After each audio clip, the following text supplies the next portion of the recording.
vous êtes à l'école, avez-vous déjà eu envie d'hypnotiser un professeur sévère? Souvent. Très souvent, j'ai voulu hypnotiser les professeurs sévères. Non, j'ai pas eu vraiment des professeurs sévères, mais plutôt pour me sauver de faire des devoirs après l'école ou avoir des meilleures notes dans mon examen. Oui, j'ai voulu hypnotiser les professeurs quand j'étais à l'école, mais ça n'a pas fonctionné. Quand j'ai voulu hypnotiser mon professeur, il me regarde et il dit « Mais qu'est-ce que tu fais là? Va t'asseoir. » Ça n'a pas fonctionné. Avez-vous déjà enseigné l'hypnose à quelqu'un? Oui, il y a Sinclair, qui est mon apprenti sur scène, qui m'a vu travailler souvent. Alors, sans lui montrer directement, il m'a vu travailler. Il a appris lui aussi les techniques de sophrologie, d'hypnose. Alors, il est en mesure de faire un peu ce que je fais. J'ai mon petit-fils, par contre, qui a 5 ans, qui déjà, lui, commence à me regarder aussi travailler sur scène et commence à m'imiter aussi avec ses amis au jardin d'enfants. Comment vous appelez ça ici? Nous, on appelle ça une garderie, mais en France... de quoi?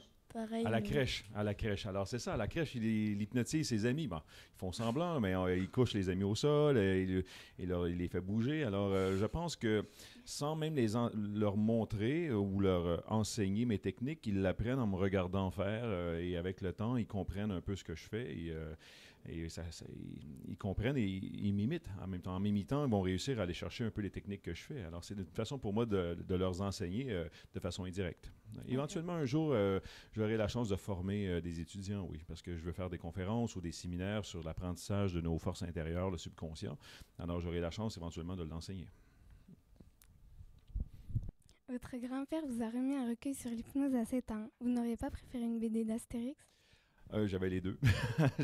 J'ai quand même eu les Astérix, j'ai eu les Tintins, j'ai eu tous les bandes dessinées de l'époque, mais honnêtement, quand j'arrivais après l'école, je plongeais dans le livre de mon grand-père qui était devenu pour moi un grimoire avec tous les recettes, comment influencer une personne, comment l'hypnotiser. Alors c'était vraiment le livre, mon livre de chevet, alors je m'en servais tous les jours.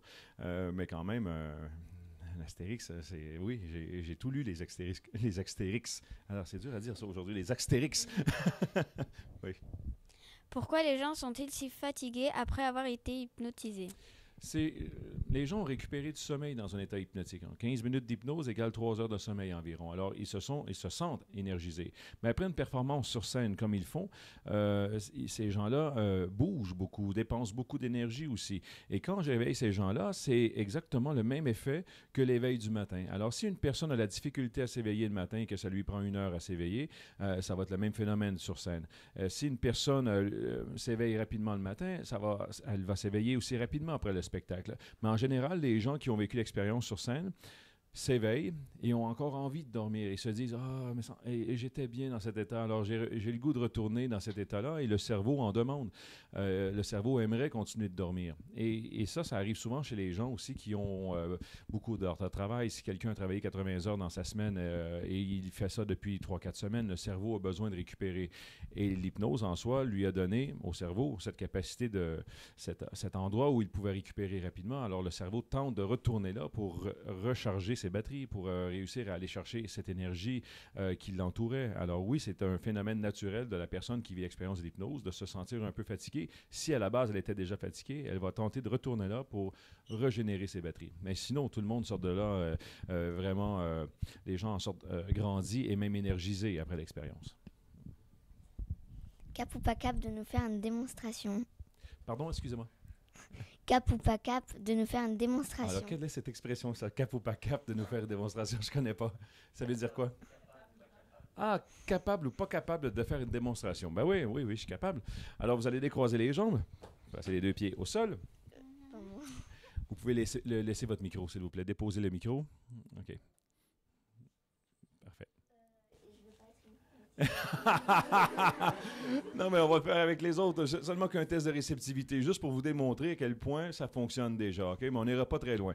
Vous allez placer les 2 mains dans cette position avec les 2 index qui pointent vers le plafond et les 2 index ici, mademoiselle, les 2 index, parfait. Et vous allez ouvrir les index. Faites un espace de 1 cm entre les 2 doigts. Ouvrez l'espace, faites un espace de 1 cm entre les 2 index. Et regardez l'espace qu'il y a entre vos doigts. Fixez l'espace qu'il y a entre les index. Il y a certaines personnes qui le sentent déjà. Regardez vos doigts. Je pousse sur vos doigts maintenant.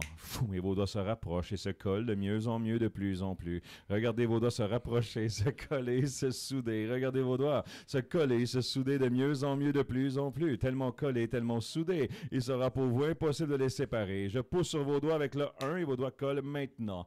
Avec le 2, de plus en plus collés, vos doigts demeurent coincés dans cette position. Et avec le 3, c'est impossible pour vous de séparer les doigts. Vos doigts demeurent coincés, collés, soudés dans cette position. Essayez de le faire, mais les doigts restent coincés, collés, soudés. Coincés, collés, soudés. Regardez vos doigts. Et maintenant, vous allez pouvoir les séparer facilement, aisément. 1, 2 et 3. Séparez les doigts. Allez-y, tout va bien. On a le jeune homme ici qui est le plus sensible du groupe pour vivre l'expérience. Et l'autre jeune homme aussi est là. Et il y a un autre jeune homme là-bas aussi qui est très sensible.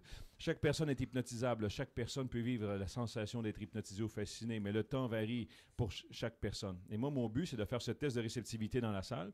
Et les gens qui réagissent bien au test, c'est un premier pas pour vivre l'expérience de l'hypnose. Et par la suite, je les invite à monter sur scène et l'aventure commence pour eux. Alors, peut-être que vous allez assister au spectacle ce soir, je ne sais pas, mais essayez les tests dans la salle. Vous allez peut-être voir si vous êtes un meilleur sujet pour vivre l'expérience éventuellement. Tout le monde peut le vivre à des niveaux différents et le temps varie aussi chez une personne pour vivre l'expérience de l'hypnose. Alors, éventuellement, vous allez pouvoir le vivre. C'est le temps qui varie d'une personne à l'autre. Et voilà. Vous l'avez senti, hein? Alors, attention, compte de 3. Venez voir mon spectacle. 1, 2 et 3. Et voilà.